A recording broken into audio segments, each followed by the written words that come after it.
Assalamualaikum warahmatullahi wabarakatuh. Salam sejahtera, selamat pagi, yang terhormat para agan sekalian sebangsa dan setanah air dimanapun kita berada. Ketemu lagi dengan saya, Roning Pandan. Kali ini kita ngobrol materi yang santai, yaitu tentang prestasi kita dalam kedermawanan. Agar asyik, sediakan kopi atau teh dan para pendampingnya dululah. Mungkin sebagian besar kita sudah tahu, bahwa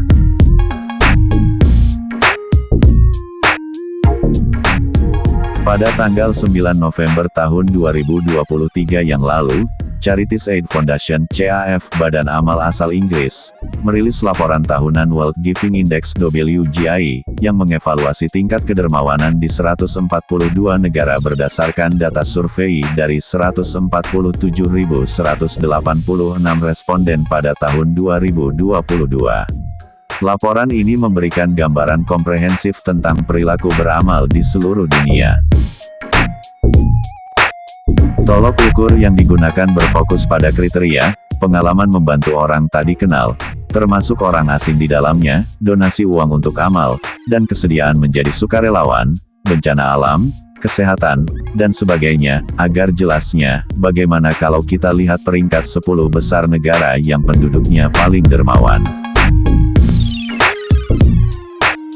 Sesuai urutan peringkat 1 hingga 10, menakjubkan sekali Indonesia yang paling atas dengan nilai 68, diikuti Ukraina 62, di bawahnya adalah Kenya 60, kemudian Liberia 58, Amerika Serikat 58, Myanmar 57, Kuwait 57, Kanada 54, Nigeria 53, serta Selandia Baru dengan nilai 53. Ayo kita tengok lebih dalam negara kita. Indonesia pada urutan puncak dengan nilai 68, terdiri dari membantu orang tak dikenal 61%, masyarakat Indonesia menunjukkan kepedulian dan keterlibatan aktif dalam membantu orang tak dikenal. Kemudian, donasi uang 82%, tingginya tingkat donasi uang mencerminkan komitmen masyarakat untuk memberikan kontribusi finansial bagi yang membutuhkan. Selanjutnya adalah kerelawanan 61%, adalah kesediaan menjadi sukarelawan menunjukkan semangat gotong royong dan keterlibatan langsung dalam kegiatan amal.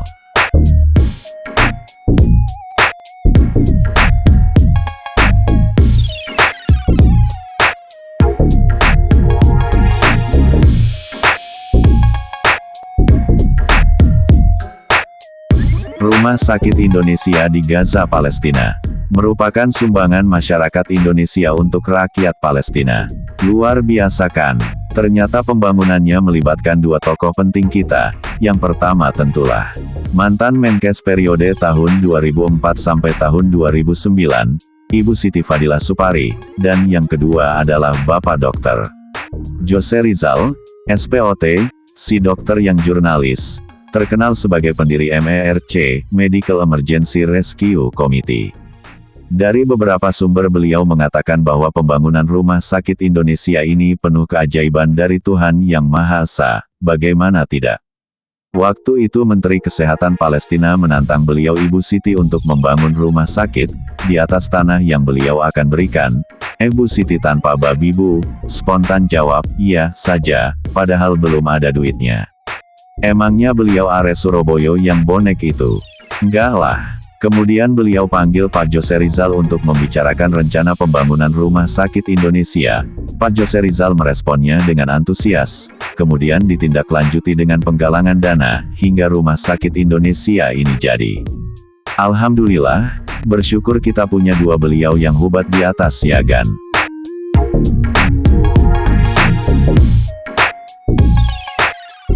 Yaitu Ukraina dengan nilai 62, yang luar biasa, terdiri dari nilai-nilai membantu orang tak dikenal 78%, meskipun di tengah konflik, warga Ukraina tetap aktif membantu sesama. Donasi uang 70%, tingkat donasi uang yang tinggi mencerminkan kepedulian finansial masyarakat Ukraina terhadap kegiatan amal. Kerelawanan 37%, meskipun lebih rendah dibandingkan aspek lain. Tingkat kerelawanan Ukraina menunjukkan keterlibatan dalam kegiatan amal, meskipun sulitnya kondisi. Urutan berikutnya adalah urutan ketiga adalah Kenya, dengan nilai 60, dengan rincian membantu orang tak dikenal 76%, menunjukkan bahwa mereka menonjol dalam membantu orang lain. Donasi uang 53%, menandakan bahwa mereka memiliki komitmen dalam mendukung kegiatan-kegiatan amal. Kerelawanan 51%, menunjukkan bahwa mereka mau terlibat aktif dalam kegiatan-kegiatan kemanusiaan. Urutan berikutnya adalah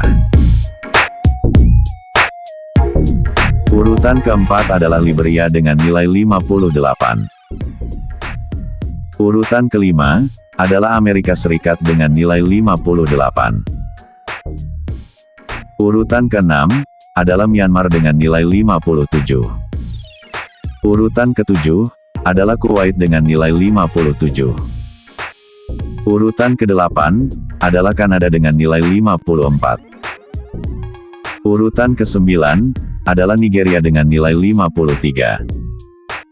Urutan ke-10 adalah Selandia Baru dengan nilai 53.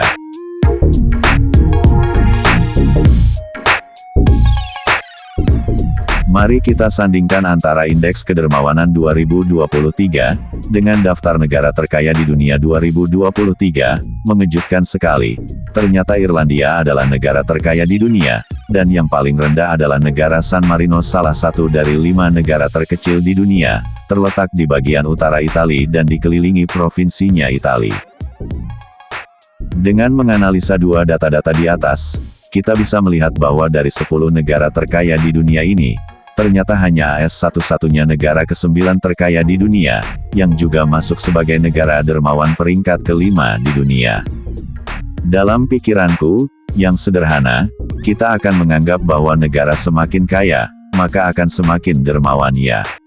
Kalau begitu Irlandia sebagai negara yang paling kaya, mestinya yang paling dermawan kan, demikian pula Luxembourg, Singapura dan negara-negara lainnya. Toh dengan menjadi lebih dermawan, mereka nggak akan jatuh miskin kok.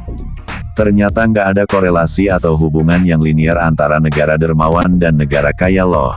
Bukan berarti semakin kaya negara itu, otomatis semakin dermawan loh kan. Kenapa demikian sih? Karena ada faktor internal dan eksternal yang berpengaruh, yaitu faktor-faktor internal, antara lain kekayaan. Negara-negara kaya cenderung memiliki tingkat kedermawanan yang tinggi. Hal ini karena masyarakatnya memiliki lebih banyak sumber daya untuk disumbangkan. Tingkat kesenjangan sosial, negara-negara dengan tingkat kesenjangan sosial yang tinggi cenderung memiliki tingkat kedermawanan yang rendah. Hal ini karena masyarakatnya lebih fokus pada memenuhi kebutuhan mereka sendiri dan keluarga mereka. Budaya, negara-negara dengan budaya berbagi yang kuat dan beragama kuat, cenderung memiliki tingkat kedermawanan yang tinggi. Faktor-faktor eksternal antara lain, kebijakan pemerintah. Kebijakan pemerintah juga dapat berperan dalam mempengaruhi tingkat kedermawanan masyarakatnya. Misalnya, negara-negara dengan kebijakan pajak yang progresif cenderung memiliki tingkat kedermawanan yang tinggi. Lingkungan juga dapat berperan dalam mempengaruhi tingkat kedermawanan masyarakatnya. Misalnya, masyarakat yang tinggal di lingkungan yang toleran dan saling membantu cenderung lebih dermawan. Berdasarkan penjelasan tersebut, dapat disimpulkan bahwa tingkat kedermawanan suatu negara merupakan hasil dari interaksi antara berbagai faktor, baik internal maupun eksternal. Kemudian bagaimana kesimpulan besarnya? Adalah bahwa solidaritas global dan pemberian penghargaan kepada negara-negara yang menunjukkan komitmen tinggi terhadap kemanusiaan itu penting. Untuk memotivasi semakin meningkatnya jumlah dan kualitas kedermawanan negara-negara lainnya. Faktor-faktor yang mempengaruhi kedermawanan suatu negara adalah akumulasi faktor internal dan eksternal. Indonesia memainkan peran kunci dalam membentuk dunia yang lebih baik dan sekaligus menunjukkan bahwa Pancasila sebagai ideologi yang digali dari kasanah kehidupan Indonesia pada masa-masa lalu masih lestari hingga hari ini. Pada akhirnya kita akhiri di sini dulu cerita kita tentang Indonesia paling dermawan. Semoga ini menjadi pelipur kita semua di tengah ribut para badut politik menjelang pemilu 2024 nanti. Tak ada gajah yang retak. Gadingnya, maka maaf lahir batin atas semua kekuranganku. Wabillahi wal taufiq wal hidayah. Wassalamualaikum warahmatullahi wabarakatuh. Selamat pagi, terima kasih.